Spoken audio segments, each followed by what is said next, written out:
Yes. I did. Okay, okay.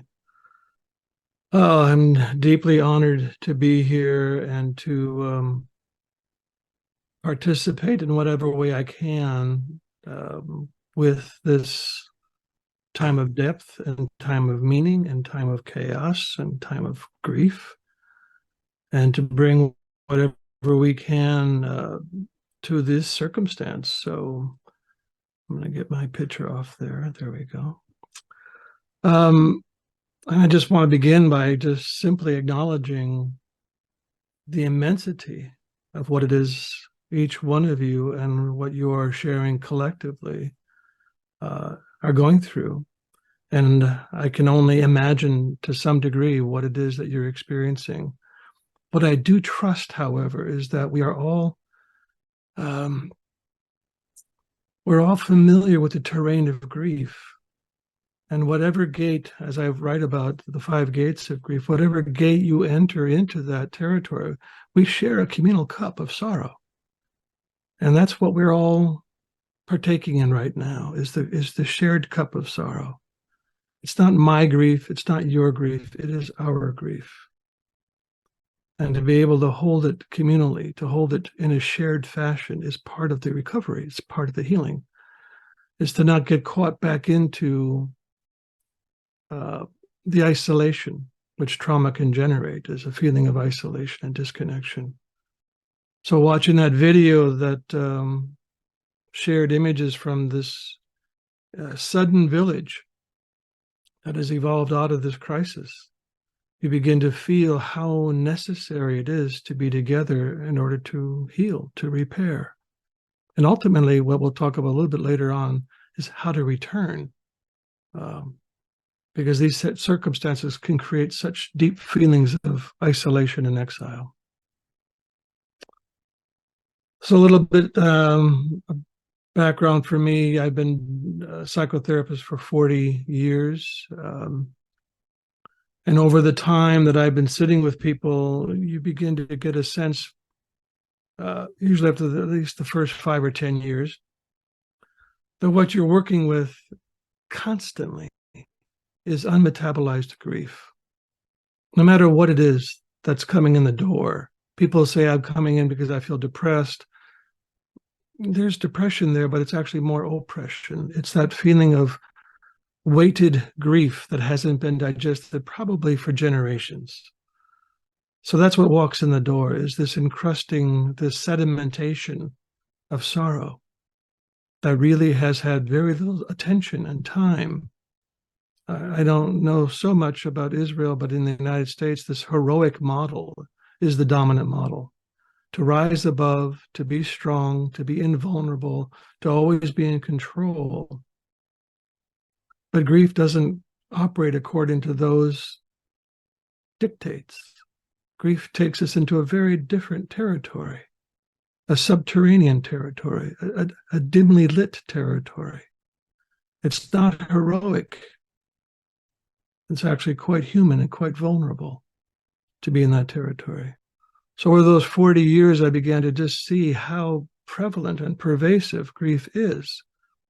And then the last 25 years of offering communal grief rituals, you begin to see how hungry we are and how lonely we are with our grief. And part of what I'm very touched by, again, is the appearance of what I call the primal matrix, the original matrix, for how human beings regulated a distressed nervous system was communal. It wasn't private. We go to see a private practice therapist, which is great. We sometimes need to have that one-on-one time to begin to learn how to tolerate contact with grief. But ultimately, the healing containment field for that is communal. This is how we evolved as a species. This is the deep story of our species, is that we did this communally. It was grief shared communally that helped to return and restore a fragmented, fractured, traumatized being. So over the course of these 5 months, I will be speaking to you both simultaneously as people in the field of trauma and grief, but also simultaneously as the ones who are coming forward to learn how to hold that space for others. So I will try to speak to both of those as we go along, because ultimately how well we process our own grief determines how well we're able to hold the space for others. Does that make sense? Yeah, okay. So what I'd like to do to start with is just a little meditation, a little way of kind of bringing us into a field of coherence with one another. I know Thomas does that as well, but I think he did that with you. This little meditation came to me a few years ago when I was deep in some despair and feeling very disheartened about the conditions of the world. And I was about to crawl back into bed, and something turned me around and took me towards my bookcase, and I drew a book off the top of the shelf by Linda Hogan. Linda Hogan is a Chickasaw Native American writer and elder. And the book was called Dwellings. And I opened the book, and the chapter was and I realized that in that moment, I had forgotten all my relations. In my despair, I was isolated. In my despair, I was, in a sense, in solitary confinement. So what I did in that moment is I began to extend out the filaments of connection to the moon, to the stars, to the forest outside my door, to the turtles and to the salmon, to the wrens and the bees. And my despair began to dissipate almost instantly. And so I want to invite us into a little bit of a meditative practice here to remember all our relations. So if you feel comfortable, I would invite you to close your eyes. And this is all invitational. And just take a few breaths to feel your weight in the chair. And just feel how the chair holds you.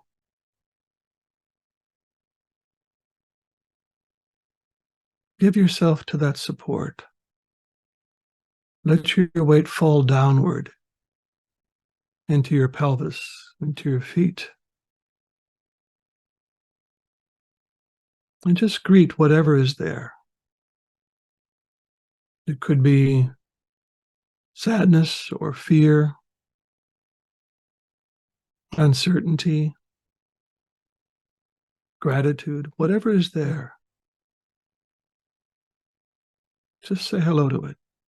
You don't need to change anything.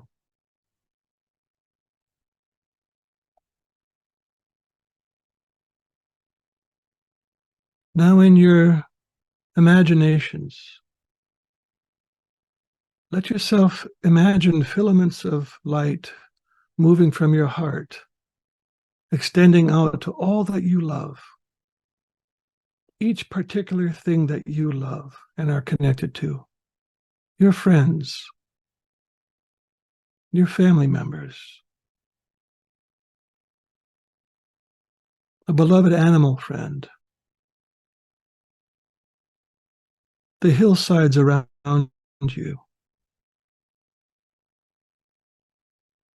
your ancestors. Extend your filaments of love to all the things that you feel connected to.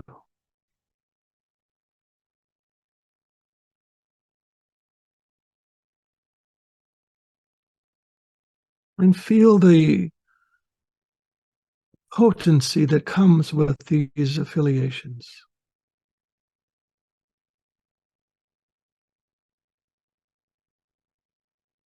And now in your imagination, imagine filaments coming toward you from all those who love you, all of those who carry you in their hearts.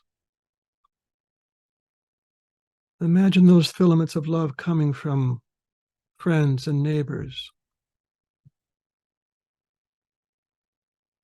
from the land itself, from the stars.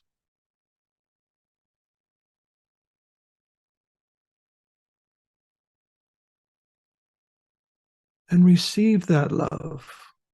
Let that really enter into your heart as best you can.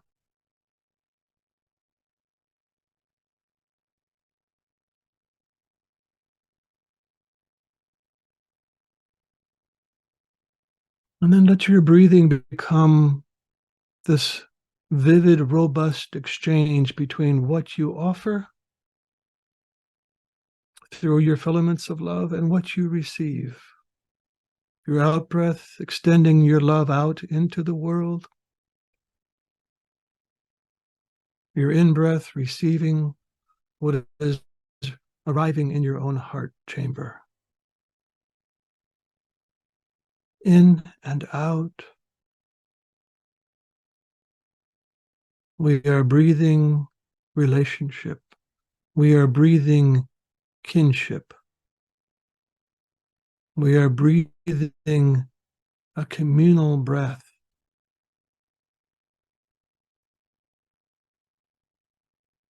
And let this settle in your body at a cellular level. Take it all the way into your cells, that you love and are loved.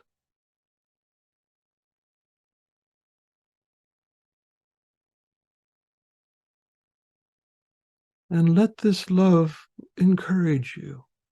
Let it fortify you, especially in times of fear and terror. Especially in times when our little boat of self can be swamped by grief.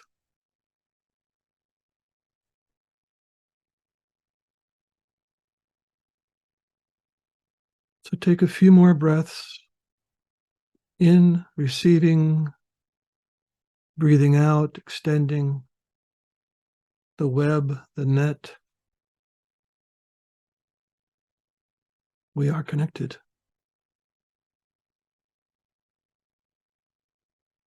And then when you feel ready, you can slowly open your eyes and come back into this space together.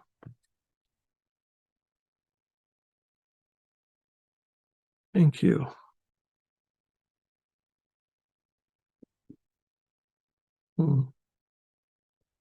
It's always a little daunting to be on screens doing these kind of things, because I would like to hear from each one of you how that was, or just to hear what's walking in the door today, and to make space for that communally. But we can't do that quite so easily.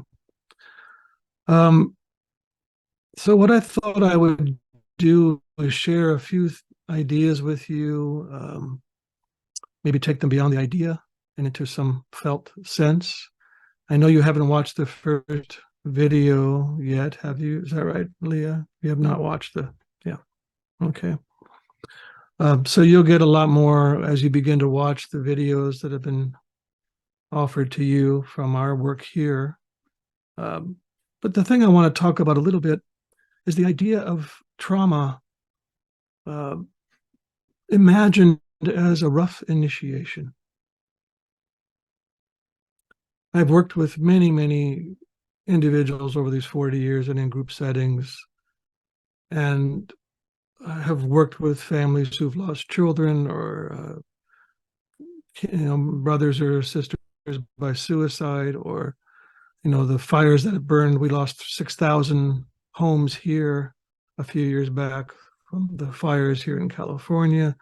So trauma is everywhere. Trauma is everywhere. And I began working with cancer patients quite a few years ago, and I began seeing the parallel between their cancer journey and what traditionally would be called an initiatory process. And so I began to call their experience a rough initiation. And you all right now are in the midst of a very rough initiation. And there are three elements that come with every initiatory process. The first one is that there is a severance from the world that you once knew. That's the intention of initiation, is to basically create a severance, a rupture, a break in the world that you were once living in. The second part of the initiation is that there's a radical alteration in your sense of identity. Who I was is no longer. And the third part of the initiation is that you can never return to the world that was. Now, in a traditional initiation, that's good news. You're being broken open into a larger and more encompassing identity, one that is entangled with the mycelia and the roots and the birds, and you are connected to that ground now through initiation. And I call initiation a contained encounter with death. Rough initiation, on the other hand, is an uncontained encounter with death, lacking almost all of the elements that are there that make initiation possible: community, elders, ritual, ancestors, land, time, space, all those elements that we need, that when they're conjoined, create a holding space potent enough to cook the soul, to take us beyond where we've been living into a deeper and more wider sense of identity. In trauma, in a rough initiation, rather than breaking us open to a wider identity, trauma tends to collapse us into a singularity, feeling partitioned off, separated off from the wider field of belonging. Does that sound familiar in your experience? Anybody? Yeah? Yeah. So part of the response, now again, as both someone in the field of trauma right now, but also trying to hold space, our work is to create holding spaces. Containment feels potent enough to hold all of what arises in the emotional body, in the neurological body, when trauma and grief are present. So these three elements of initiation, when they're not contained, can lead us to feeling fragmented and frozen. So one of the premises of this work is, how do I generate a field of warmth?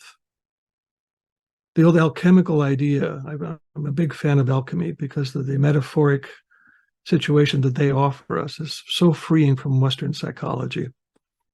And one of the premises of alchemy is you have to keep the material warm. So whatever it is that you're cooking, whether it's grief, fear, isolation, panic, one of our jobs as adults is to turn toward this material and bring it attention, bring it our affection, bring it our noticing and our efforts of writing or drawing or painting or dancing or sculpting. Give it some form of expression. That's how we keep the material warm. Much of our grief has been unwelcomed and untended. And when grief is untended, it turns cold and it congeals in the heart. And then there's no movement. And so we become a chronic containment field for grief. So our work is to find ways to bring warmth. And again, beautifully done by Leah and all of you helping there.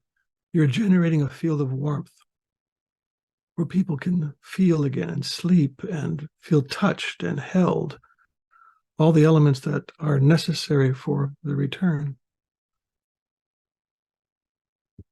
Another way to understand trauma is, I find in the multiple languages that I've looked at, what's their word for trauma? The German word for trauma is Seelenerschütterung, which means soul shaking. Seelenerschütterung, soul shaking. And then the Hopi tradition here in the United States, they call it Siswana, which means a state of mind in terror. And the Lakota people here call it Nagi Nape Yape, which means the spirits leave him. So trauma, not so much as a clinical thing, but as a soul-based experience. What happens to the soul in the midst of extreme trauma? Well, according to these things, it begins to shake. It sometimes feels itself in the midst of terror, and frequently will leave.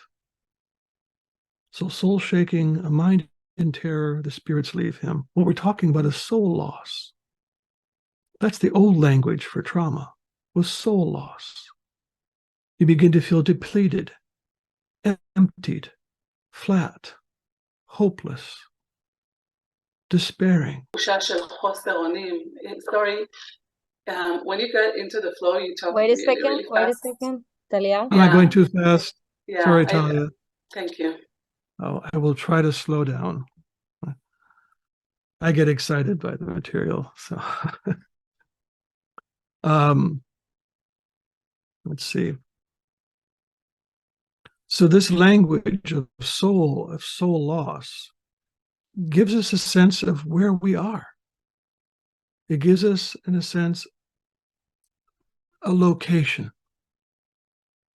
You know, it gives us an understanding of the psychic terrain that we're walking in, that we feel shaken, that we feel emptied, that we feel terror.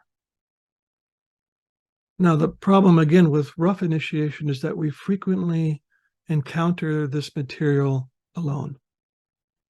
So to feel terror, shaken, and emptied of spirit is a state of numbness. It's a state of dissociation.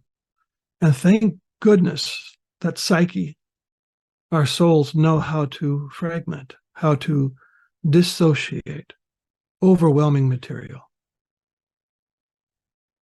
We would not survive if we were asked to be in constant contact with this material. It's too much for our psyches to process.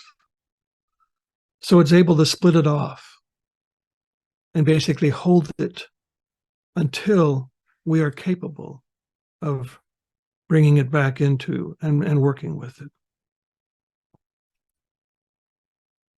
When we're missing those elemental ingredients of community and touch, ritual, the sacred, this material kind of gets caught and, as I said, stuck in our psychic field. I imagine many of you are familiar with the term liminal. Is that a term that many of you are familiar with? Liminal? Liminal is that space between events. So something begins and something ends, but in between there, the experience in between is liminal. And in the liminal phase, which means threshold, things fall apart. Things break down. They dissolve. And this has to happen. Otherwise, there is no change. There's no radical alteration in our being if this middle phase doesn't happen. But in the absence of community and ritual, elders and ancestors, we get stuck here. And rather than it being liminal, it becomes liminoid. It's a constant state of exile. And this is what you'll see in a lot of people you work with, is that they're circulating around in this territory, lost, untethered, and having no sense of how to, in a sense, complete the initiation. How do we get them to complete the initiation so they can leave that liminoid state and come and emerge as their new sense of identity? So it's this idea of the return that is so thin in much of our work, even in psychological work. I'll often work with people and say to them, at some point, you will need to have your friends invite you to tell your story, and in a sense, to welcome you back from where you've been. Those stories need to be witnessed. I often say that grief is not a problem to be solved. It is a presence awaiting witnessing. We doing okay, Talia? Okay. Okay.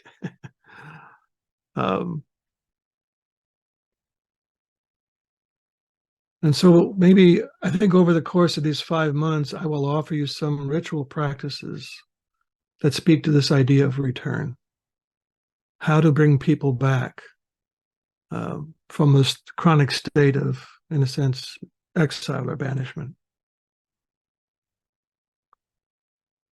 Because all healing requires the presence of 3 essential things. There's the psychological work we have to do. Absolutely. We have to know the nature of our own wounds, how they live in us, maybe even how we've inherited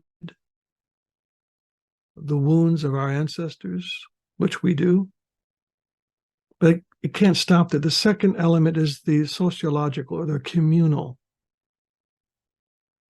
We have to wed the psychological with the communal. Without community, again, that original healing structure is what our psyches are waiting for. I can't tell you how many times in a grief ritual somebody will say at the end of it, what mattered most in the ritual was when I returned from the grief shrine and I was welcomed back. People saying, thank you for doing that work. Thank you for helping to empty our communal cup of grief. Okay.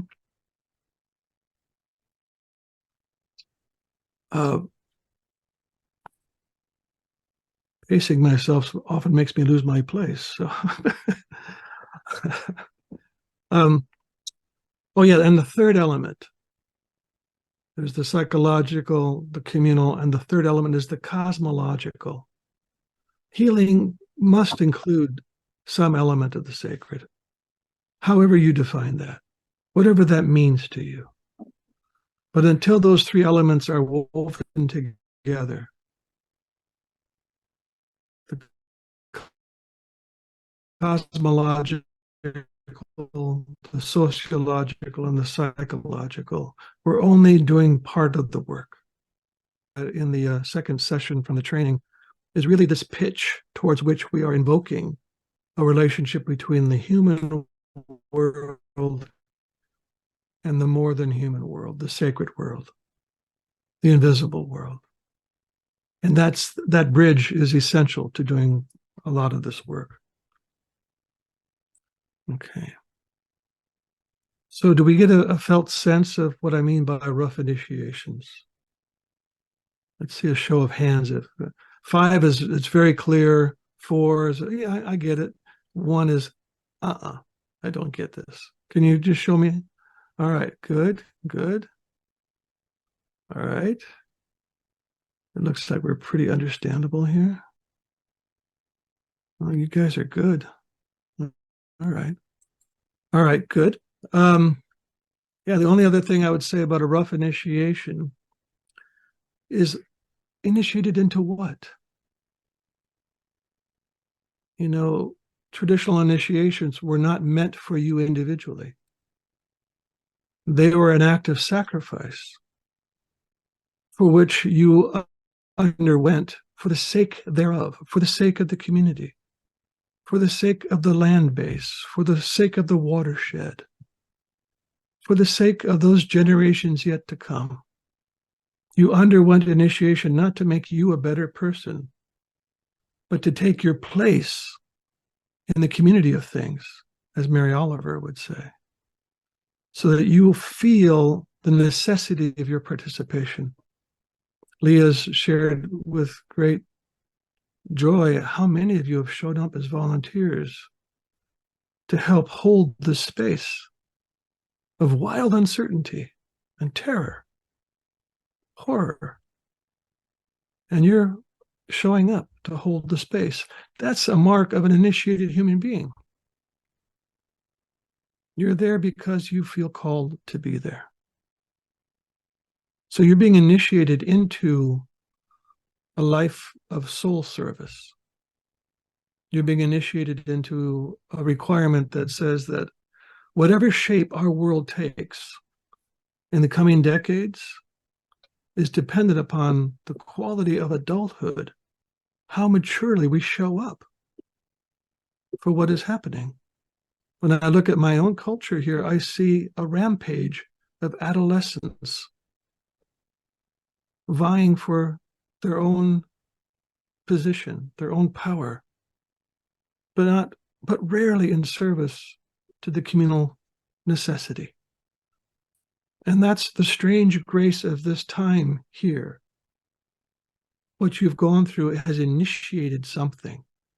And clearly the response, Leah and I were talking earlier today,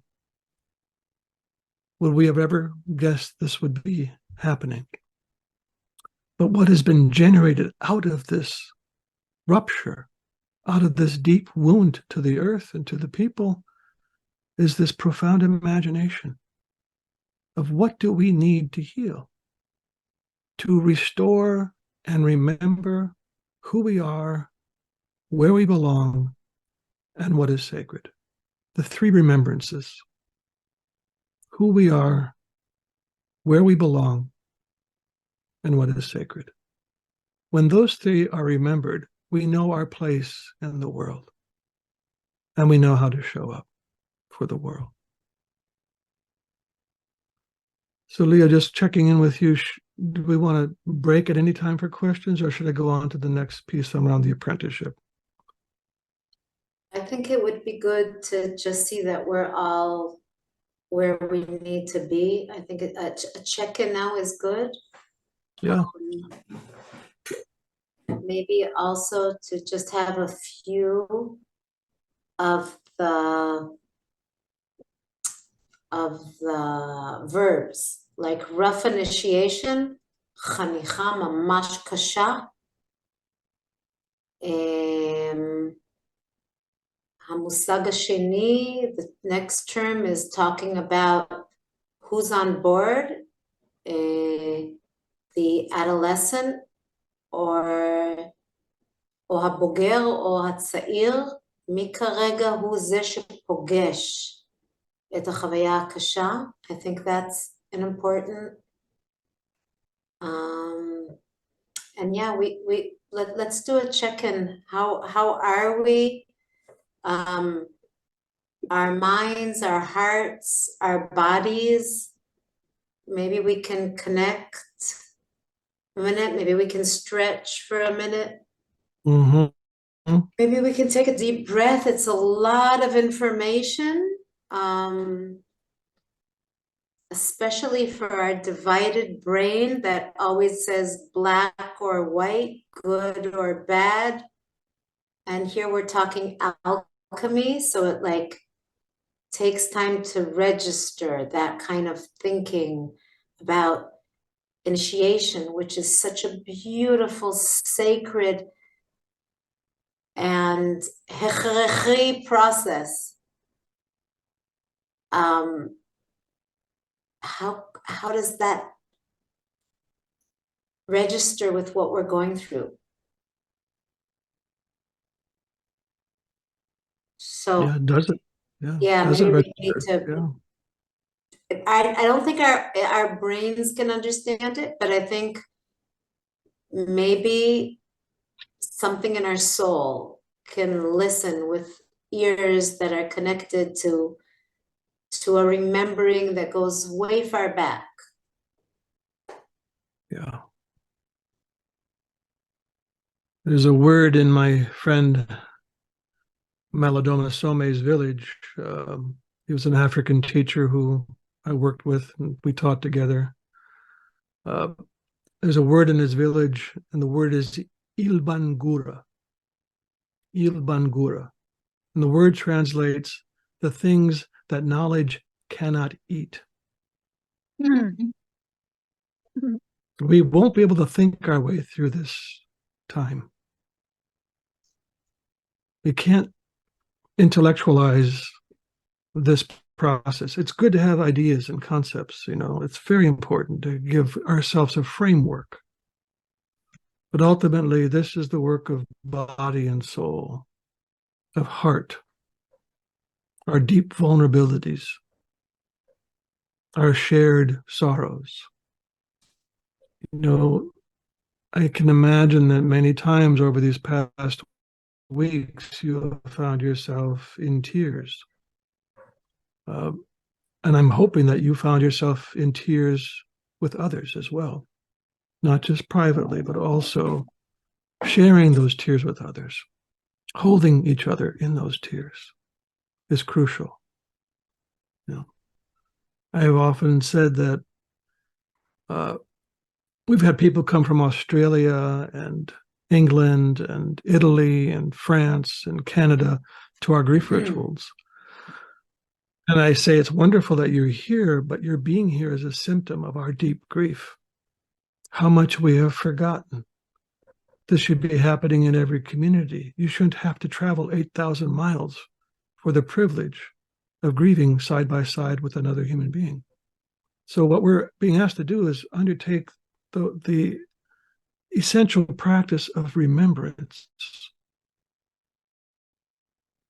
We have to remember that we know how to do this, that deep in our ancestry is our practices for holding grief spaces for one another. So that's part of the deep memory, the deep. So we have a question. Do you want to take a question, Francis? Somebody raised their hand. Sure, And we can take a question. Just before that, there's comments just, and questions. just before that, Matthew is written about a container to encounter death. So the right term is a contained encounter of death. Right. That's when the initiation is a healthy one, or easier to grasp, is when the encounter is contained. יש הכלה של החוויה המאוד לא פשוטה. And here we have an encounter that is not contained. And Right. that's why it's so traumatic. Right. Yeah, pain itself is not traumatizing. Unwitnessed pain is traumatizing. So when we're in a field of sorrow or grief or pain that's not witnessed, that can mutate very quickly into trauma. Okay? So what we're trying to do is offer witnessing and holding to provide the containment field necessary for that grief to feel held. Okay, was there another question? There's a question here that says, please relate to the Jewish Shiv'ah, the 7 days of mourning after somebody dies, as far as possible space of healing, or not necessarily. I think any communal gesture that recognizes and sets apart a space for those who are grieving is healing. It's absolutely necessary that we do that. That we have, for my own traditions back far enough, my deep time ancestry, there would be a period of time following a loss, a major loss, where nothing would be expected of you for almost a year. You would be living in what they call the underworld, the shadowed world. You weren't walking in this ordinary world. You had left this world and entered into this underworld territory. And they knew that the work going on there, if it was fortified by the village, that those who would return would be coming back with gifts. They would be coming back with medicine for the community. So the work that goes down, happens in the dark, in the underworld, is vital for the sustaining capacity of the village, of the community. when that work is not being done, the village is in great danger. It's in tremendous danger because that material is not just sitting there passively, it's mutating and turning into bitterness, into violence. Martin Prechtel, the writer and Mayan shaman, said that all war is unmetabolized grief. If you think about that, there's a lot of truth in that statement. That when grief is not dealt with, when it's not honored, when it's not given a place to be processed, it doesn't just sit there, like I said, passively. It regresses and becomes bitterness, resentment, vengeance, violence. So our work with grief is to keep it moving. And we keep it moving by keeping it warm. I'll come back to that over and over again in these 5 months. Practices to keep the material warm. And also, I liked that you said going towards that grief instead of Yes. everything else that every part of our nature is telling us to do. So it's against our nature to go towards the grief, but that's keeping it warm, and that's being witnessed, and that's being acknowledging that deep sorrow, which is so important. We have 2 questions. Liad. Liad. Just after Leah, we acknowledge more questions from the chat. Liad. Yes. יש פה ליעד. Yes. Hey, Francis. Hello, Liad. Do you hear me well? I hear you. So it's clear for me the psychological aspect and the cosmological aspect of grieving or of healing, and then I get to the communal part. That is a communal part. It is harder for me to get a full sense of it. It's not clear for me yet. I understand that grieving is a very earthly aspect of human being, and so is the community, and this do connects to me. But then I have a hard time to make the bigger picture of the relation between my own witnessing of my own grief to the communal witnessing of my own grief. How to not also create a dependency, rather interdependency. What is the relation in this grieving process between what the community holds for me and what I do holds for myself? So in my own word as well, in my own practice, I'm used to psychological work and I'm used to cosmological work. But then the aspect of community for me that you bring here is it's not a new aspect, but rather it's something that is not yet, I don't have a comprehensive understanding of it yet. Maybe you can draw a relation between own responsibility to what the community is. Yeah, Good. Yes. thank you. Excellent. It's a very important question. And what I would say is that having sat with grieving people for decades now, you begin to see that there are 2 things required to set grief down. One of them is containment, and one of them is release. And you can't do both jobs at the same time. So I can't both contain my grief and express it at the same time. What we end up doing is basically becoming a permanent containment field for grief. So we recycle our grief. We chew the same bones.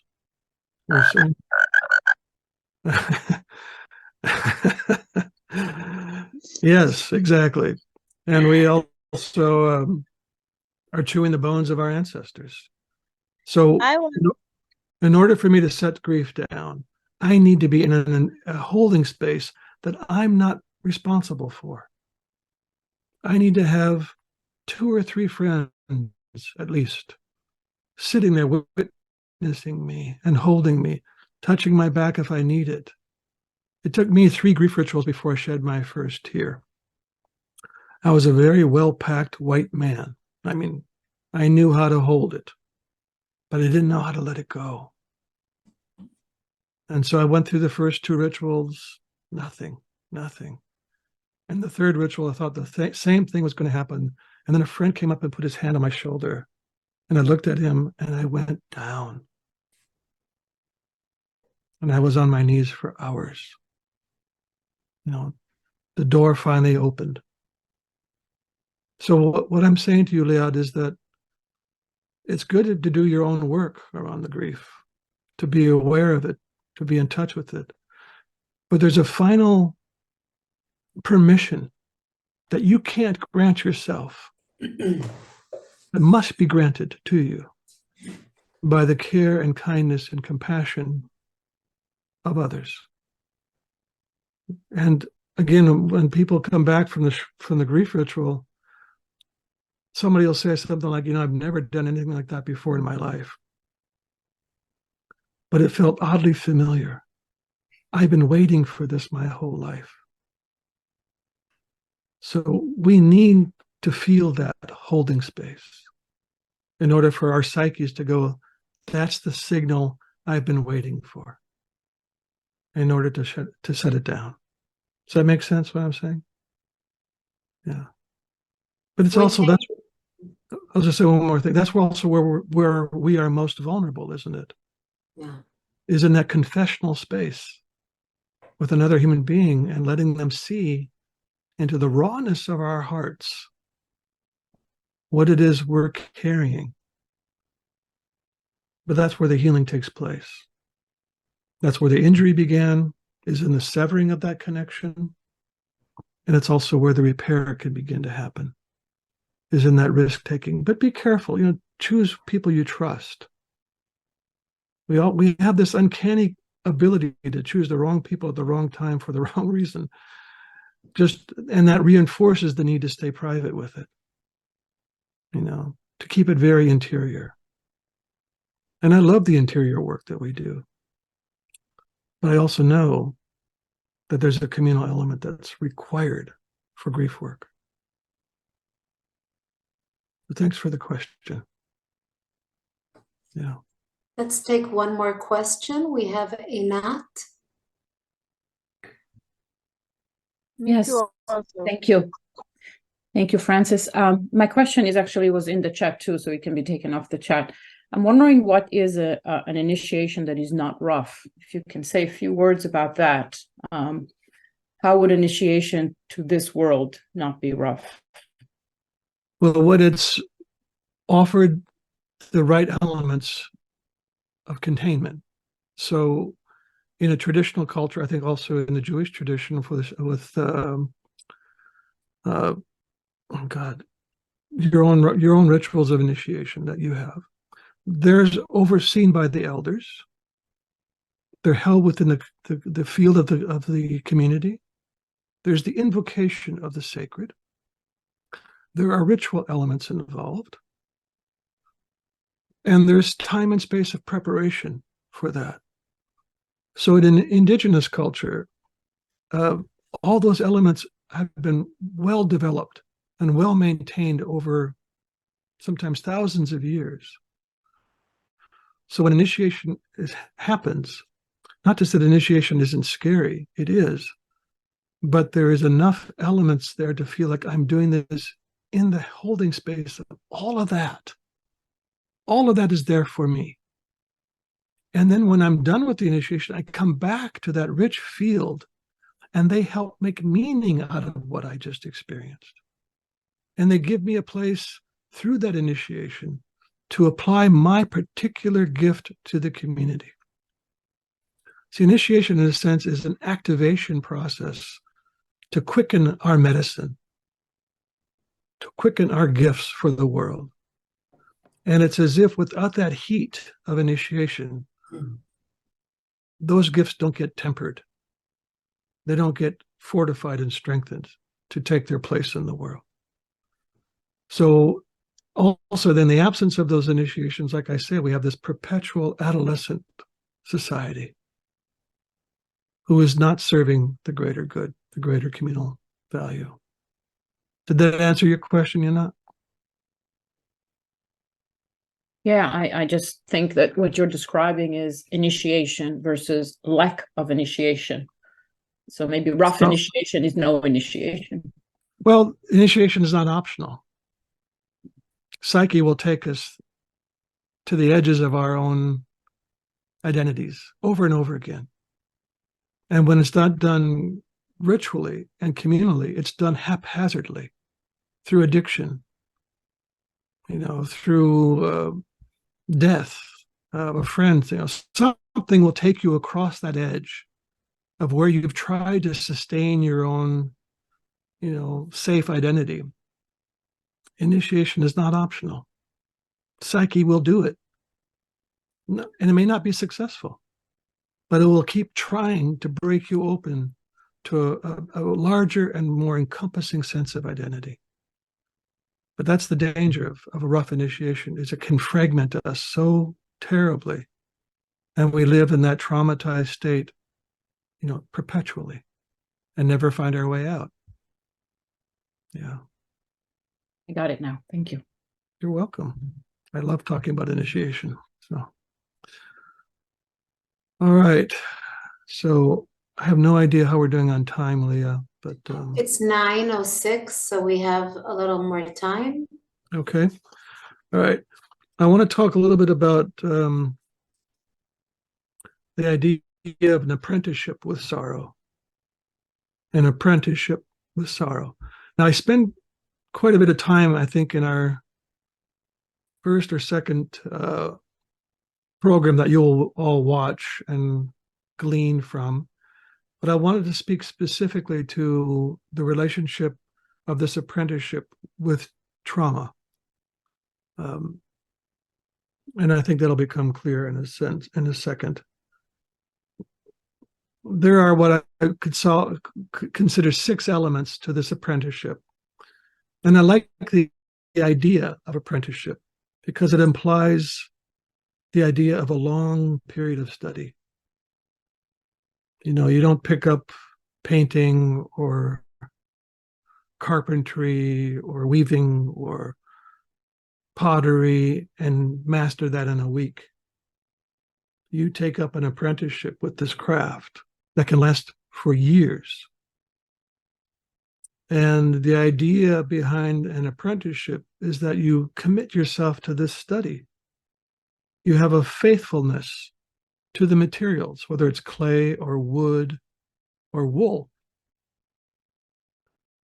And you keep that fidelity for all this time. And at the end of your apprenticeship, you move into a state that's called mastery. You become a master craftsman, master craftsperson. You're a master weaver, painter, whatever. In the work of soul and the apprenticeship with sorrow, it doesn't lead to mastery. This is what leads to elderhood.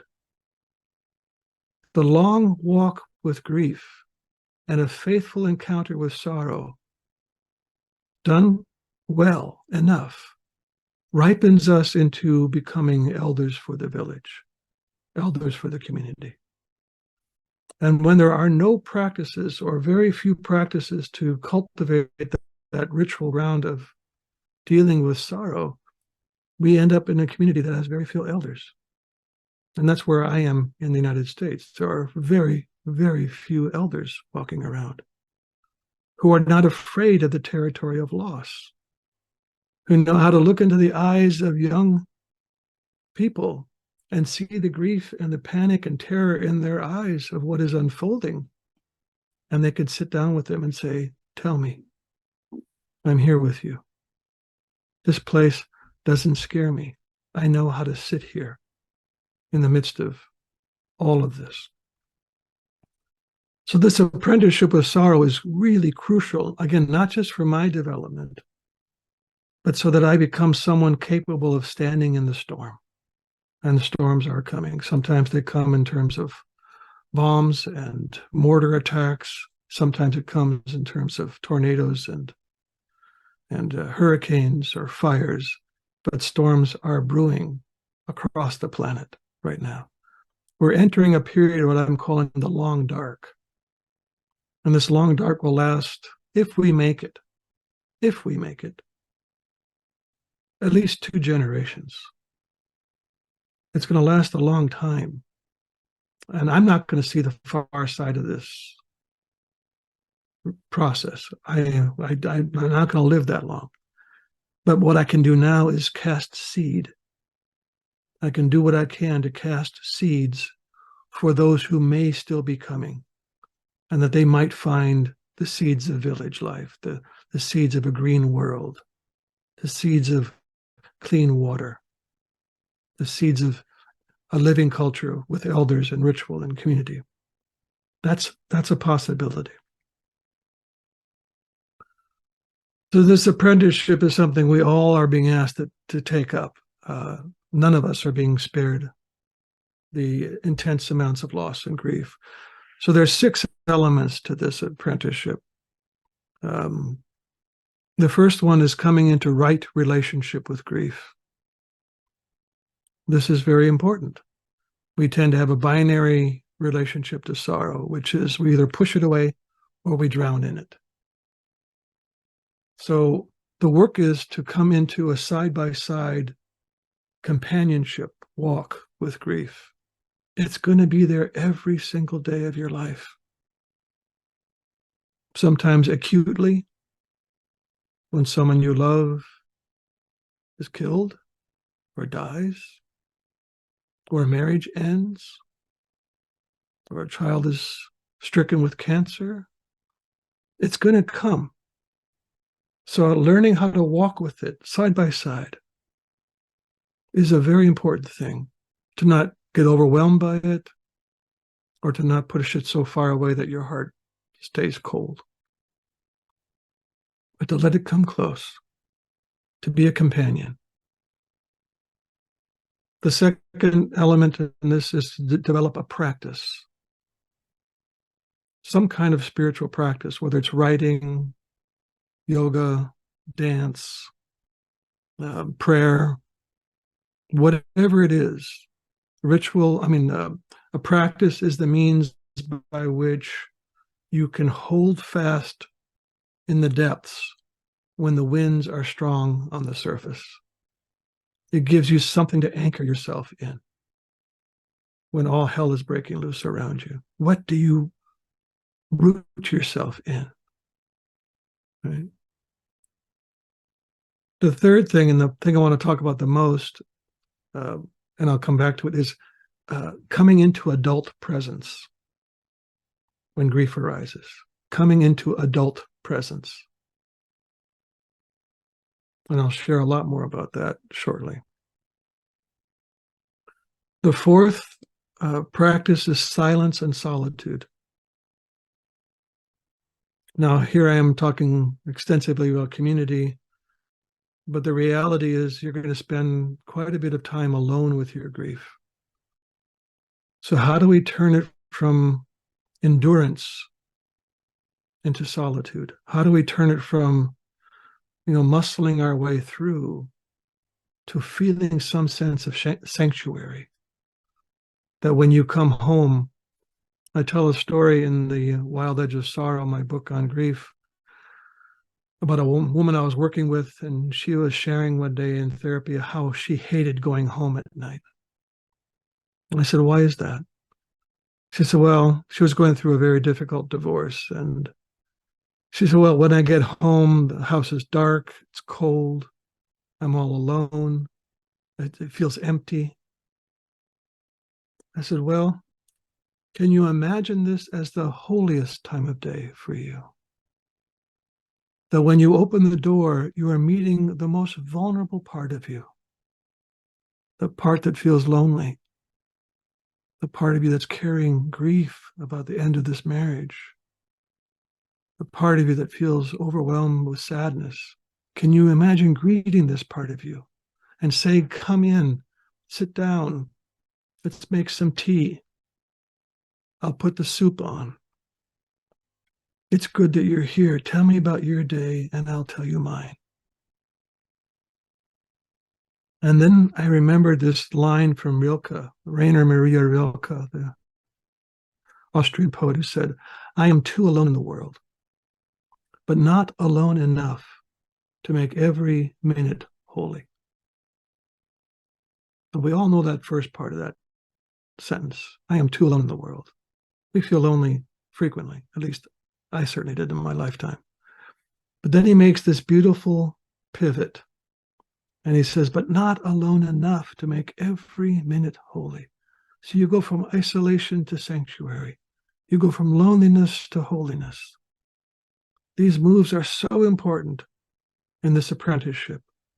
And I cultivate a space of hospitality, which is what silence and solitude are. They're forms of hospitality to what is most vulnerable in us.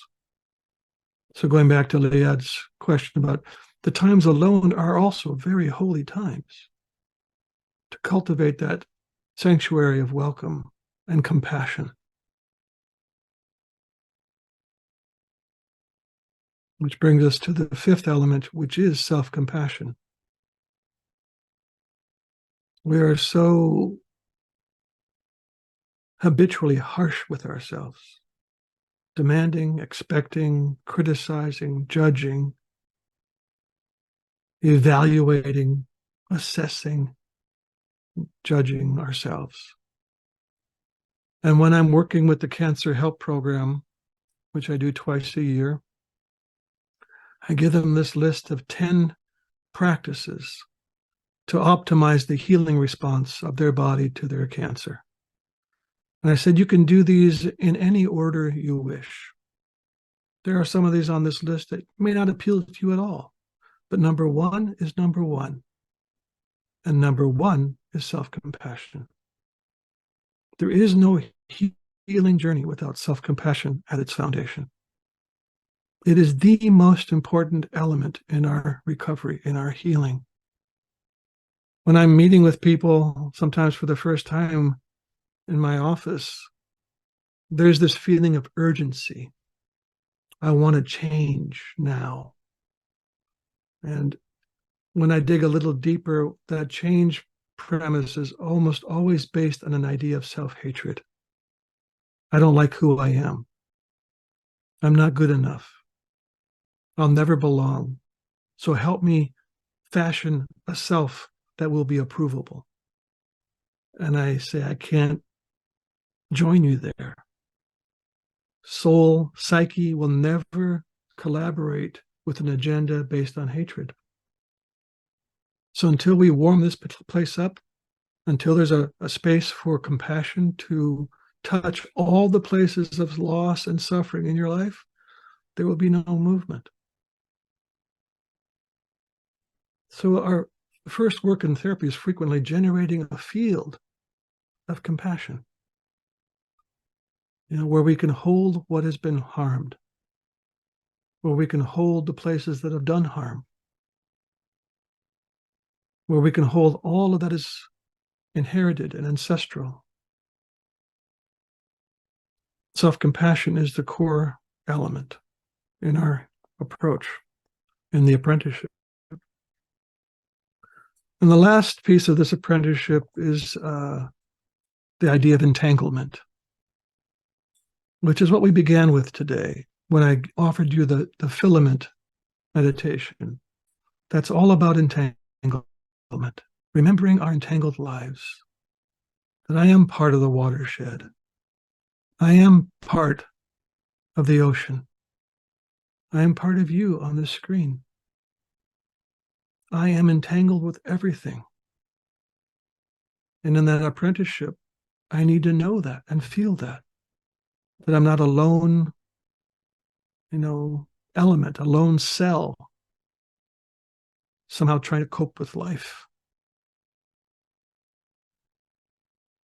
So now I want to come back to this adult question. I know we went over that kind of fast, but you'll go over it again in the series that you'll be watching in the coming months. Now, the reason I'm coming back to this question about adult is I did have a chance to watch part of Thomas's presentation to you, and it was very good, very helpful. And this question of, in a sense, around the grief work is the only question I find myself asking over and over again is, who's doing the grieving? Who's doing the grieving?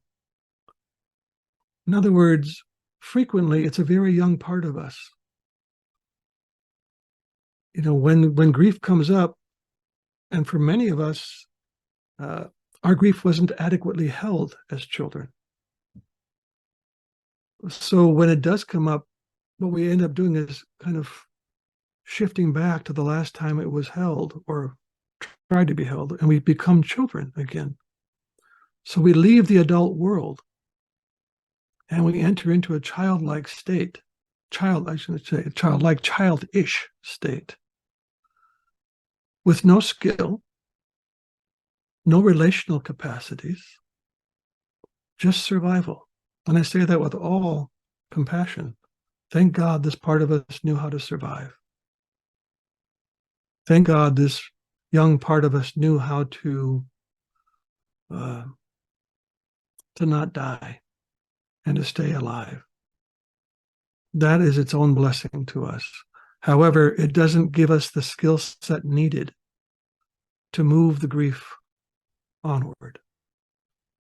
As I say, grief is not just an emotional territory, it's a primary skill. It's a core competency in human beings, is to know how to grieve. And the only one who can do that is the adult. So frequently when I'm leading a grief ritual, at some point when the grief begins to really come into the room, you'll see the look on someone's face utterly change from an adult presence to a very scared child presence. Does this make sense what I'm saying to you all? Okay. And this is so important in the work that you're going to be doing, and also paying attention to your own relationship to grief. What happens when that arises? Do you freeze? Do you dissociate? Do you leave the room? Who's carrying that grief for you? And if it's a child state, the work is the slow migration, to slowly migrate that into the hands of the adult. Because only the adult has that capacity to do this. These fragmented states are what Carl Jung called complexes. And complexes are formed in the presence of trauma. And we all have lived through trauma. And you are all right now in the midst of intense trauma. So the potential for fragmentation and entering into these fragmented states is very high. So noticing that, becoming aware of what those states look like, what are the thought processes that come up when that child state is there? I'm going back to this one example of this woman. I was up in Canada leading a ritual, and you could just see the adult being pushed out of the way and this child stepping in. And I said, what's happening? Because you could feel it. I said, what's happening? I have to get out of here. It is not safe. I have to leave the room now. And I said, well, for a moment, can you imagine turning toward this part of you that feels afraid and saying, I see you? And she did that. She made that move. She looked at this part of her and said, I see you. And immediately she was back in her adult presence. Jung said that we cannot heal what we cannot separate from. We cannot heal what we cannot separate from. So when that child state emerges, whether it's through trauma or even through grief, that child state merges with our adult state and takes over and has first default response to the world, whereas the adult is pushed to the back of the bus. The child state is now in control, and it is the one determining how I respond to this current moment. Again, whether it's trauma or grief, every trauma has grief in it. Not every grief has trauma in it. But every trauma that comes up can generate and activate that relationship to that child state. And I know many of our therapists, and so you know about this practice and the necessity of teaching someone and ourselves how to separate from states of fragmentation, states of partial identities like child states, and coming into an adult presence. so that we have the capacity to process what is in front of us or around us, you know. So this will be a key thing to keep practicing over and over again, is practicing separation. Every time you practice self-compassion, you're practicing separation. You're learning how to be with rather than to be. Does that make sense? I'm not this state. I'm with this state. Like that woman coming home at night. Can you imagine welcoming this part of you? Can you imagine greeting this part of you? Can you imagine honoring this part of you? When we can do that, there is ground beneath our feet. The skill set of the child is about this big. It knows how not to get killed. It knows how to not draw fire. It knows how to stay small. It knows how to stay secure. Good things. But what we want is the adult presence, whose skill sets are wider and wider and wider, and capable of responding to whatever shows up at our door. Enough to know, as an adult, when we need help. The child doesn't trust that help will be there. So the child collapses inward and becomes even more insular. Whereas the adult can say, this is more than I can carry. And in this moment, I utterly need to feel tethered to something larger than myself. Whether that's a circle of 2 or 3 friends, or a ritual space, or the beautiful spaces that you're creating there. There's a lot more I want to say about this adult presence, but I think you're getting the feel of it. There is an exercise I put in the back of the Wild Edge of Sorrow of how to separate from the child. Oh, are we getting sirens, or are we okay?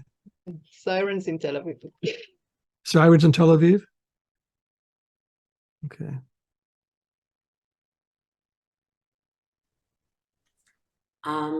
So we'll take a break for, or you can continue. Leah? I will take a few minutes to present the staff until Talia comes back. So I want to say that as we're dreaming this course, Roni Gross, Roni, maybe you can show your hand, and Daniela, maybe you can unpin Roni. Leah, excuse me, but can we just take a little break, just a moment? I mean, it's really intense, and it will be really helpful for all of us to just have like a 3 minute. Yeah, sure. We can have a few minute break. We can let Francis hear the sirens. No, I'm joking. I'll be back in 5 minutes. We'll keep ourselves muted and we'll take a few minute break, and we'll come back. Sounds good.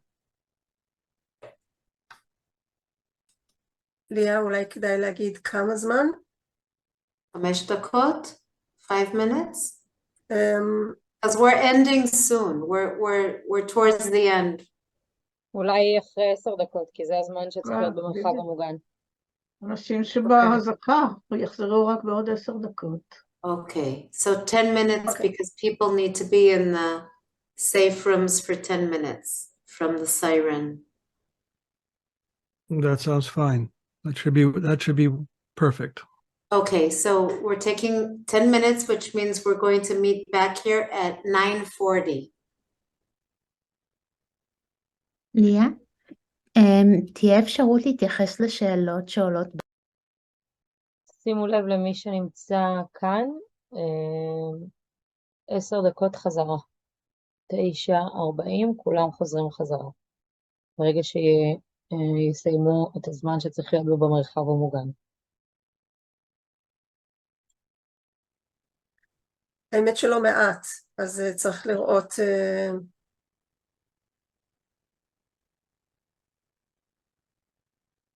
אני לא רואה. את המשמעות שלנו כאן? לא. אוקיי. אנחנו לא חייבים. אבל אני רק מציפה את השאלות. עינת אבני שואלת, what is regular initiation? מהי חניכה רגילה? היא שאלה אותו. רוב השאלות האלה נענו, רוב השאלות שבצ'אט כבר נענו. יש פה שאלה של סיוון, would you say sweat lodge is a good container? כן, ענו לה, ענו. ענו לסיוון? שאלתי שתי שאלות שלא נענו האמת. שאלתי שתי שאלות.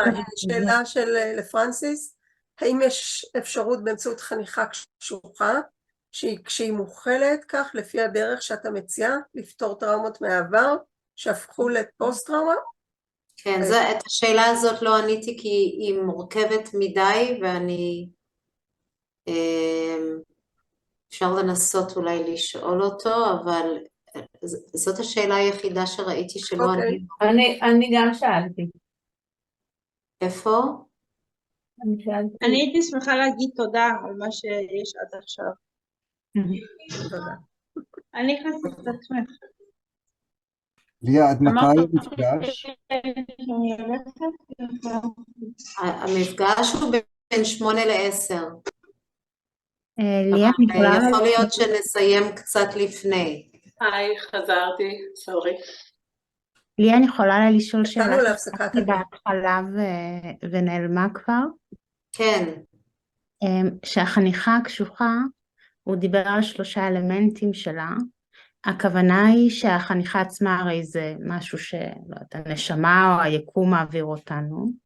האלמנטים האלה, הכוונה זה המטרות או הסיבה לחניכה, נכון? הפירוק של הזהות לא זוכרת. כן. ההתרחבות, ההתבגרות, המעבר מזהות קודמת לזהות חדשה, כן. אוקיי, אז זה המטרות שלשמה החניכה בעצם מגיעה אלינו. כן, ושהחניכה, it's inevitable, אי אפשר לעצור חניכה. בהרבה מאוד מובנים, מי שלא יעבור חניכה מבחירה, יעבור אותה, כן. הוא יעבור אותה בדרך קשה יותר. אבל יש חניכות, כמו ללדת ולהפוך לאימא, זאת חניכה שהיא לא קשוחה, לרוב. לעבור להיות נשואה, להתגייס לצבא, לא אצל כולם זאת חניכה קשוחה, זאת חניכה... זה חניכות מבחירה. שהיא חלק מההתבגרות שלנו, ועדיין עם כל אחת מהחניכות האלה, אנחנו מאבדים את הזהות הקודמת, ונכנסים לזהות חדשה. בעצם היהדות זה בר מצווה, זה הדבר הראשון שקורה. אם באמת זה עושה משהו. עושים את זה, אם עושים את זה ולא עוברים חניכה בכלל. גם הרבה מהדברים פה מגיעים באמת מתוך איזשהו סוג של בחירה, מודעת לפחות. לחניכה קשוחה, זה טראומה, זה משהו שנקטע. לא תמיד זה בוחרים את החניכות, אבל כל ההבדל שבכל חניכה יש חוויה של מוות. כן. בחניכה קשוחה, המוות היא לא מוכלת, אין לה מיכל להחזיק אותה, ולכן זה יוצר פרגמנטציה, שקשה מאוד לאחות. אנחנו לא רוצים לעבור חניכות שהן קשות, טראומטיות ומפרקות. אנחנו רוצים לעבור חוויה מוכלת עם המוות והטרנספורמציה שלנו.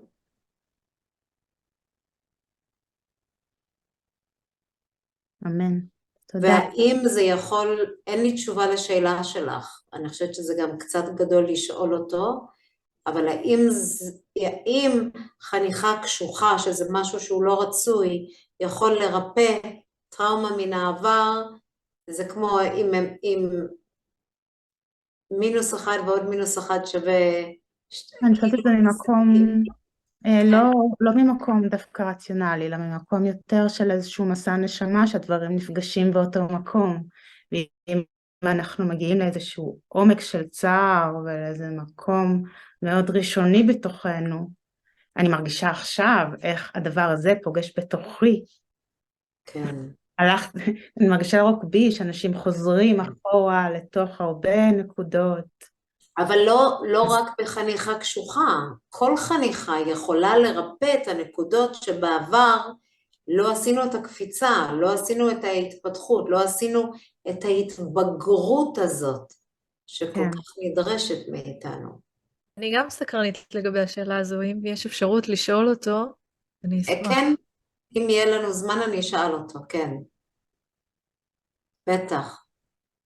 אני רוצה להגיד שיש כאן קצת בעיה סמנטית של המילים, וזה קצת מבלבל, בתור מישהי שדוברת עברית ואנגלית באותה רמה, אני לא יודעת איך טליה מתרגמת את זה, אבל הוא מדבר על חניכה והוא מדבר על מעבר. החניכה הקשה, ה-rough initiation, זה בעצם מעבר חד שהחיים והמציאות גורמת לנו בלי החזקה, בלי עטיפה, בלי תהליך, שהוא החניכה. החניכה היא שבעצם יש איזושהי מעטפת שמחזיקים לנו את היד ומעבירים אותנו את הסף הקשה הזה, בעוד שהחיים ללא חניכה, זה פשוט המעבר הנוראי בין החיים שהיו נקטעים, ועכשיו הפרק הבא זה מעבר חד קשה כואב, ללא עטיפה, ללא החזקה, ללא עיבוד. הוא קורא לשניהם חניכה, הוא מתייחס, נכון, אבל זה באמת מבלבל. יש לזה.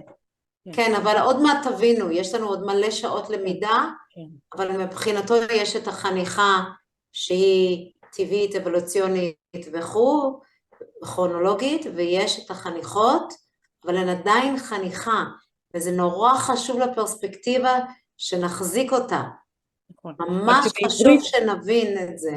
רק שבעברית המילה חניכה זה לחנך, זה חינוך, זה מצביע על זה שיש פה תהליך והתייחסות של מישהו למישהו שעושה לו חינוך או חניכה. כשאתה מדבר על ה-rough initiation, אין פה החזקה, זה פשוט החיים מעיפים אותך, השערה מעיפה אותך, ואתה נזרק מעולם אחד לשני. חניכה של הנשמה, זה לא מלשון חינוך, כן, זה מלשון של התחול. כן, אז פשוט השפה קצת ככה לא... כן, אני מסכימה. כל הזמן היה לי בראש. Okay, so are we back? One more minute? So, Francis, there were two questions here. Something about grasping, rough initiation as initiation. I will also to hear about the connection with Mexican Dia de Muertos that believe that when you רגע, אני באמצע שאלה, רגע. סליחה, לייה, מחילה. And the second question was about, is there any way where rough initiation can somehow heal ancestral grief? Okay. Now I want to hear the first one again. I didn't quite see the question in there. There was a question about you using the word initiation in like trauma or rough initiation, something about still using the word initiation for something like this. Yeah. Well, the reason I use it is that it has the same psychic elements that true initiations have, which I mentioned about the world ended in some ways. You know, the world that you were living in, whether it's a cancer diagnosis or, again, a divorce or a war, the world that you were in has been radically altered.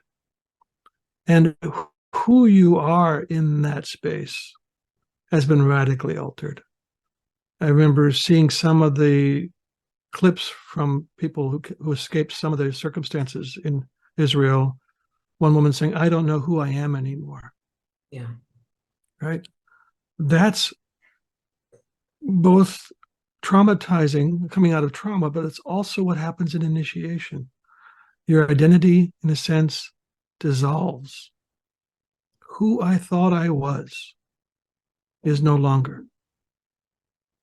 And then, as I said, the last step of that initiatory trinity is the idea that you can never go back to the world that was. You can't go back to a pre-cancer diagnosis. You can't go back to the death of someone close to you. These mark us in profound ways and are meant to change us. So I remember working with a man in my office who had a very serious heart attack. And all he could talk about was getting back into his old job. And at one point I said, I'm afraid you're going to waste a perfectly good heart attack. You know, this is trying to call your attention to something. Maybe your heart doesn't like the work that you're doing. Maybe your heart is protesting the quality of your life. So initiation simply meant by this, in this situation, is those situations that radically alter the core ground of our being. The world that we live in, the world of our identity, and the world we return to. That's what initiation was meant to do, to break that open, but it's also what happens in the midst of trauma. Potentials are there. I'm not saying it's a guarantee. I'm not going to say every trauma is, great news. This was not great news that happened on October 7th. That was not great news. The question now is, what will we do with this? How will we metabolize this experience into something that makes us larger rather than smaller? I mean, that's the initiatory invitation, isn't it? To enter into our larger identity, to become someone capable of holding more and more space. James Hillman, who was one of my primary teachers, would often say the issue is not about resolution. The issue is about spaciousness. How big can you become? How much can you take and hold and be with, rather than making ourselves smaller and smaller, which is the typical child response, is diminishment, getting small. But the invitation in initiation is towards immensity. You get what I'm saying? That's the invitation, is towards immensity. Look at the response that has happened here. Liya's, all this that's emerging, where is that coming from? It's emerging out of a radical shift in one's sense of identity. What am I loyal to? What am I in service to? And the initiation that's happened in this crisis is generating a field of people who are saying, yes, I will show up for this. Rough initiations are not pleasant. And sometimes they come way too soon, like in a very young child's life. If that rupture in the continuum of connection happens too soon, it's more shattering than transformative. And then it takes years of repair of that material. So trauma is difficult. Trauma is hard on the psyche. I'll tell you one quick story. I was visiting Maladoma's village in Africa, and there was a young woman there who had a burn scar across half her face. And she was the most joyful person I'd met. She was just joyful. And so out of curiosity, I asked my friend what had happened to her, what caused the burn on her face. And he said, oh, it was terrible. He said her mother, in a fit of rage one day, threw boiling water on her. I said, well, what happened then? So, well, the whole village got around this young woman and said, this had nothing to do with you. You are beautiful. You are loved. You are ours. You are cherished. And in that moment, I realized that her wound was skin deep. It did not penetrate to her soul and become a defining characteristic of her identity. I must have deserved that. I must not be okay. I must be wrong. I must be bad. The village offered an immediate reflection. And this goes back again to Liad's question about individual work versus communal work. What the community can offer is a form of reflection that you cannot offer yourself. Like this young girl, the 17-year-old girl, got this immediate reflection. And the wound remained sad, grieving, but it didn't transmute into trauma. Do you get what I'm saying? The wound was the wound. But because the wound was witnessed and held, it didn't metastasize into trauma. And this is so helpful to know. We're all going to experience pain and suffering. And right now there's an immense amount of pain and suffering. And how do we hold that? How do we witness that for one another?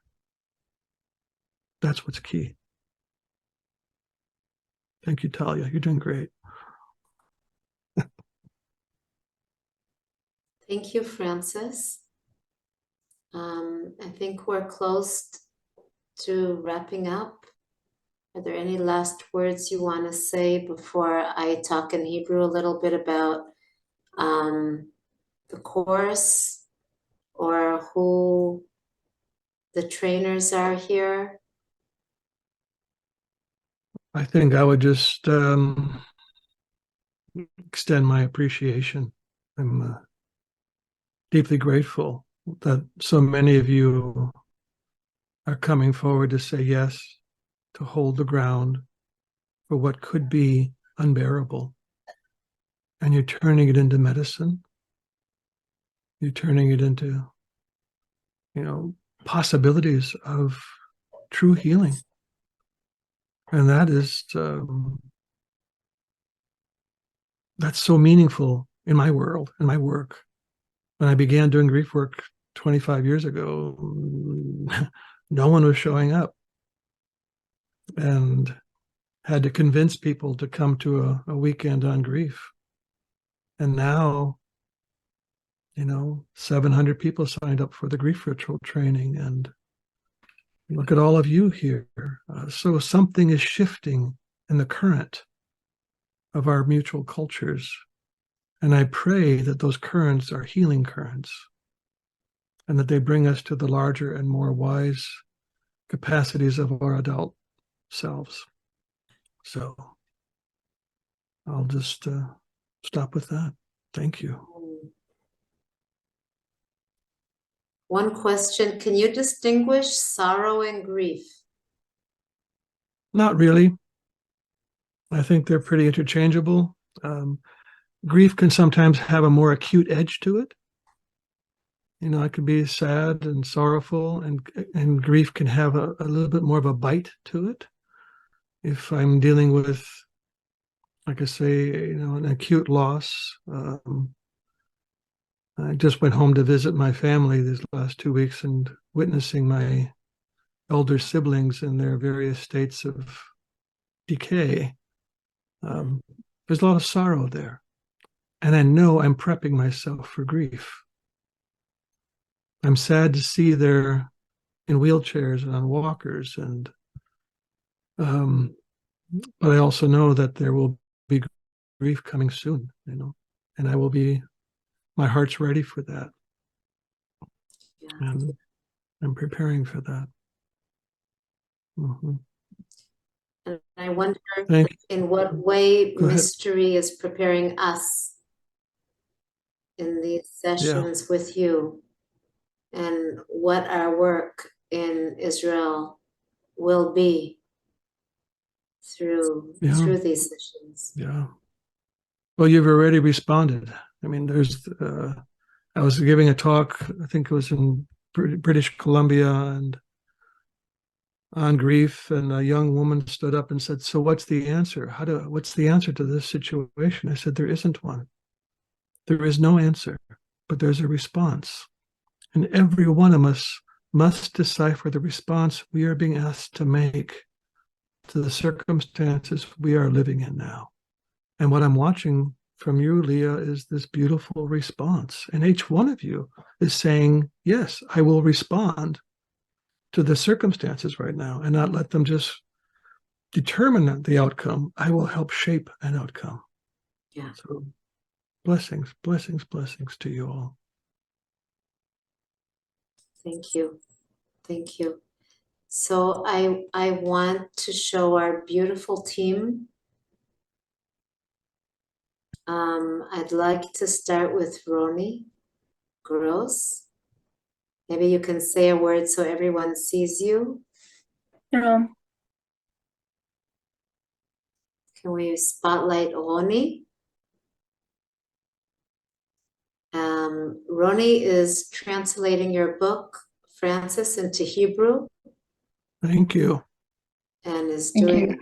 amazing work. Can we pin Roni? Ronnie, please wave your hand off. Okay. So Roni is doing the exercises or the hour-and-a-half meetings between Francis's lectures in Tivon. This whole course is a course that Francis is giving, and it started a few months ago, which is all online. But here in Israel, I had this weird idea that the exercises would be together, because I had this dream that we would have little grief tending hubs that would make communities all around Israel for grief. So that was the initial idea, and I feel we need it now more than ever. So Roni, תגידי לנו כמה משפטים מי את. אוקיי, נעים מאוד. קוראים לי רוני גרוס, אני סופרת, משוררת, מתרגמת, עובדת עם אנשים במצבי קצה מזה כמה שנים, למדתי גם ליווי רוחני. אני בעצם ומתרגלת הרבה מאוד שנים דרמה ולומדת פילוסופיה בודהיסטית ותרגול בודהיסטי. אני בעצם שנה שעברה נחשפתי לראשונה לעבודה של פרנסיס, הספר The Wild Edge of Sorrow הגיע אליי בזמן של rough initiation בחיים שלי, ובעצם התחלתי לקרוא אותו באופן מאוד מאוד מעמיק ולקבל תמיכה מאוד מאוד משמעותית ממה שהבנתי שהוא תהליך מורכב, קשה, קולקטיבי, אישי, שבעצם הוציא אותי לאיזושהי דרך חדשה עם כבר כל הידע שידעתי, ופרנסיס דיבר יפה על העניין של טיפולים פרטיים אחד על אחד שאנחנו כל כך מורגלים להם כבר בחברה שלנו. העביר אותי ברמה מסוימת להבנה שיש פה צורך לריפוי קולקטיבי, גם לפצעים שהם מרגישים לנו הכי פרטיים בעולם. והקשר עם ליה נוצר באמת סביב העבודה המשותפת שלנו עם הספר. יש כבר כמה פרקים מתורגמים לעברית שפורסמו, ליה שלחה אותם באחד המיילים, ככה שאתם מוזמנים להיכנס ולקרוא אותם, זה גם יעזור עם הטרמינולוגיה. אכן יש הרבה מאוד טרמינולוגיה שפרנסיס משתמש בה שמורכב לפעמים לתרגם לעברית, אבל אני יושבת עליה הרבה ועושה את מירב המאמצים כדי שזה יהיה נאמן לרוח הדברים שלו. וזהו, אני כרגע בגרמניה, חשבתי שאני אשאר לזמן ארוך יותר, אבל אני כן חוזרת שבוע הבא ואעביר את התרגולים בטבעון, ככה שכל מי שנרשם יקבל את הפרטים בהתאם. ותודה שבאתם. תודה רבה רוני, את עושה עבודה מדהימה ממש, ועוד מעט יהיה הספר. קצהו הפראי של האבל. לא, על סף תהום, החלטנו על שם אחר, זה קשה לתרגם, אבל אתם תדעו מה השם כשזה, כן. אוקיי, סליחה. תודה. ליה, רק אם אפשר לבקש, שאנשים ששומעים את התרגום בעברית, הם יכולים להצטרף לחדר הזה כדי שאני לא אצטרך לחזור על כל מי שמדבר בעברית, כדי שהם ישוכלו לשמוע את זה שם. אז כל מי שעד עכשיו קיבל תרגום בעברית, מוזמן להיכנס חזרה לחדר. זה מה שאני להגיד? אני אסביר. זאת אומרת שכרגע אתם אמורים או פשוט ללחוץ על unmute original audio, או פשוט ללחוץ על האנגלית. ואני רוצה להזמין את הילה, יד ימיני, חברה טובה, חברתי לחושך ולאור, שפה בזמן שאני מחזיקה את המרחב מרפא, מחזיקה אתכם, ותתרגל בחיפה. היי, אז שמי לייה שחר, אני פה בחיפה, אני נורא מצטערת שאני כל כך עסוקה בתקופה הזאת שאני לא יכולה להיות יותר במרחב מרפא, אבל יש לי כבר רעיון איך להצטרף לשם. אני כנראה בקרוב אקים מרחב להורים השכולים, לא רק הורים, משפחות שכולות, בכלל למשפחות שמתאבלות עכשיו על יקיריהם שנרצחו במסיבה, ופשוט אמרו לי, אנחנו לא רוצים טיפול רגיל לאבל, אנחנו רוצים חוות רונית לצרכים שלנו. אז חוות רונית נהייתה קוד לצורה חדשה של מרחב להתאבל בו. בחיים ככה אני מלווה רוחנית, אני עובדת עם חולים קשים, חולים נוטים למות, עם אתגרים של זקנה, אני תומכת הרבה בחולי סרטן, אז אני תומכת באנשים על סף המוות, ואני תומכת באבלים מהצד השני, אני תומכת הרבה במשפחות אחרי אובדן טראומטי, ומנחה קבוצות, גם תמיכה וגם אבל, אני עוד לא יודעת לפי מספר האנשים, יש לנו פה בבית, בחיפה, מרחב לתרגול זן, מרחב קטן, אז אם תהיה קבוצה קטנה, אני אזמין אתכם להגיע לפה, לזנדו, ואם תהיה קבוצה יותר גדולה, אז יש מרחב חדש שפתח בשער העמקים. את כל המידע אנחנו נעביר לכם במייל, יהיה לכם מאוד ברור ומפורט, ואני רק מזכירה שאת הסשן שלי, התרגול שלי, יוקלט ויועבר בזום למי שירצה, והמתרגלים של פרנסיס, יש את ההקלטות באנגלית של הסשנים שלהם למי שרוצה, אז יש המון אופציות. אנחנו נזמין את איילת, המתרגלת, איילת מאיר, המתרגלת בירושלים.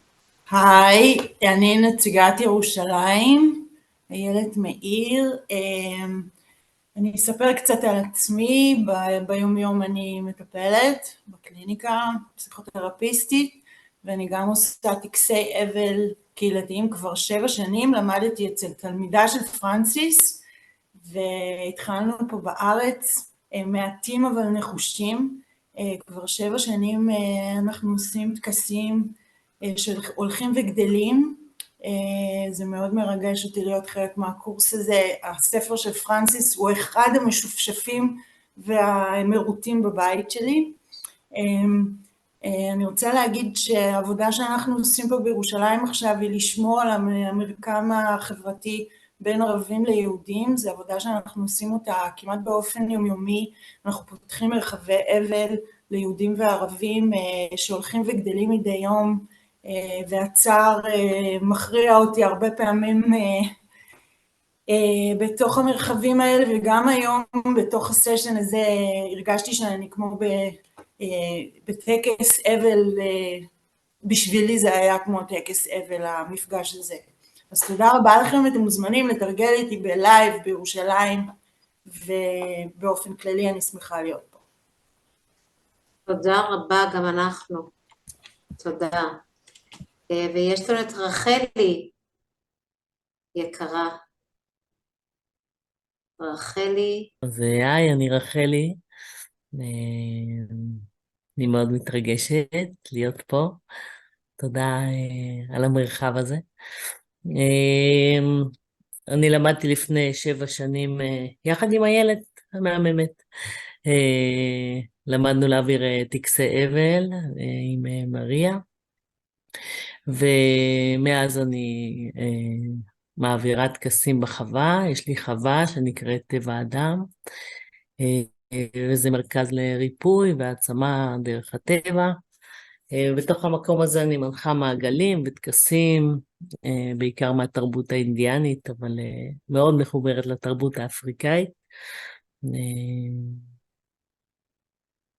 זהו, מוזמנים. ורק תגידי את עושה תרגול באיזה מקום גיאוגרפי? אני נקראת במרכז הארץ, וזה מושב ניר צבי. תודה רחלי. באהבה. והתרגולים שלי מתקיימים בפרדס חנה. אז המפגש הבא שלנו זה ב-13/11. זה בעצם ההרצאה הראשונה של הקורס. מה שהיה פה זה היה ערב פתיחה. ההרצאה הראשונה זה ב-13/11. זה 4 שעות בערך, כולל הפסקות, ואנחנו ממש ניקח לתשומת ליבנו ונעשה כל שעה הפסקה קצרה, ויהיו גם תרגולים בתוך זה וחלוקה לחדרים, וזה לא הכל פרונטלי, אבל החלק הפרונטלי הוא משמעותי וחשוב. אני רוצה גם לבקש, אם יש מישהו שמסכם, לשלוח לנו את זה או לגל או בקבוצת פייסבוק, ואנחנו מבקשים להיות קהילה, אז לעבור את הדבר הקשה מנשוא הזה ביחד, עושה את כל ההבדל. אז אנחנו מבקשים לשמוע את הקשיים, את השיתופים, את הצרכים, ולהיות שם אחד עבור השני. אני רוצה לסיים עם שיר שאני מאוד מאוד אוהבת, שמחבר אותי לעבודה הזאת, של פשע ג'ויס גרטלר, וקוראים לזה זמן ריפוי. בסוף הדרך לכן נתקלתי בכל המקומות בהם אמרתי לא לחיי. כל הפצעים שלו טופלו, הגלדים האדומים והסגולים, הירוגליפים של כאב חרוטים באורי, בעצמותיי, המסרים המקודדים ששלחו אותי לסמטה טועה שוב ושוב. היכן שאני מוצא אותם, הפצעים הישנים, טעויות העבר, כאבי הלב העמוקים, אני מרים אותם אחד אחד, קרוב לליבי, ואומר, מקודש, מקודש, מקודש. לילה טוב. תודה רבה לכולם.